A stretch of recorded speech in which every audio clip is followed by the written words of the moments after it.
هلا يا الرابع، شلونكم؟ ان شاء الله طيبين. اليوم بنتكلم عن نصائح خفيفة عن رمضان. هي نصيحة من اخ لاخ، وبتكلم بشكل عام. احنا كلنا في رمضان نحب ناكل ونرقد ونلعب ونسهر، واحنا في نفس الوقت لازم نركز على الاوقات الثانية الضايعة. في اليوم عندنا 24 ساعة، ولو بنجزء هال 24 ساعة شلون بتصير؟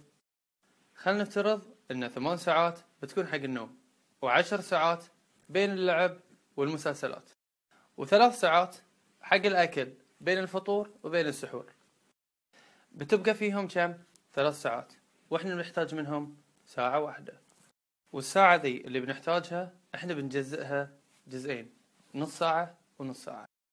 النص ساعة الأولى بتكون حق الصلوات الخمس، كل فرض مدة صلاة 5 دقائق نفترض، وخمسة في 5 25 دقيقة. والنص ساعة الثانية بنستخدمها حق شنو؟ صلاة التراويح. معظم المساجد تخلص صلاة التراويح في نص ساعة، واحنا لازم نستغل هذه الأوقات كاملة. ما حد قال لكم جابوا المسجد، ولا حد قال لكم هدوا المسجد، وافقوا بين الاثنين. وللأسف سنة عن سنة في رمضان قاعد يقلون عدد المصلين، لأن الشباب شو يقولون؟ إن الناس تقول إحنا نصلي في رمضان، هم عبالهم إن يتحدون ربعهم، إن يقولوا لهم بتصلون في رمضان وما تصلون غير رمضان، ما يرون إنهم ما يتحدون الله. لازم ما حد يقول أنا بتحدى ولا ما أتحدى، كل واحد بياخذ ذنبه على ينبه، وإحنا نبي الكل يكون عنده توعية ويرجع حق ربه. قال الرسول صلى الله عليه وسلم: لا يتوضأ رجل مسلم فيحسن الوضوء فيصلي صلاة إلا غفر الله له ما بينه وبين الصلاة التي تليها.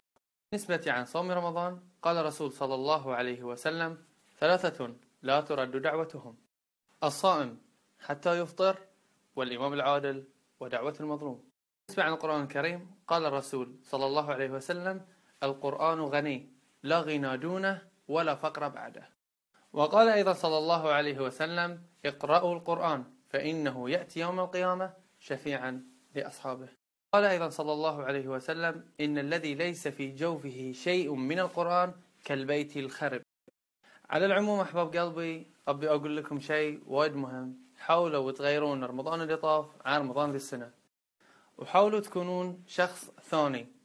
لا تخلون شخصيتكم نفسها في رمضان غير عن رمضان، حاولوا تكونون شخص غير للأفضل وليس للأردى. وأتمنى منكم شيء وايد مهم، إن تتناصحون فيما بينكم. وقال الرسول صلى الله عليه وسلم: إن الدين النصيحة، إن الدين النصيحة، إن الدين النصيحة. قالوا: لمن يا رسول الله؟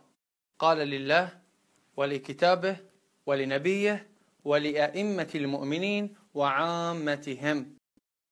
أتمنى أنكم استفدتوا وتقبلوا هاي النصيحة مني من أخوكم عبد الله الرميحي. شكرا.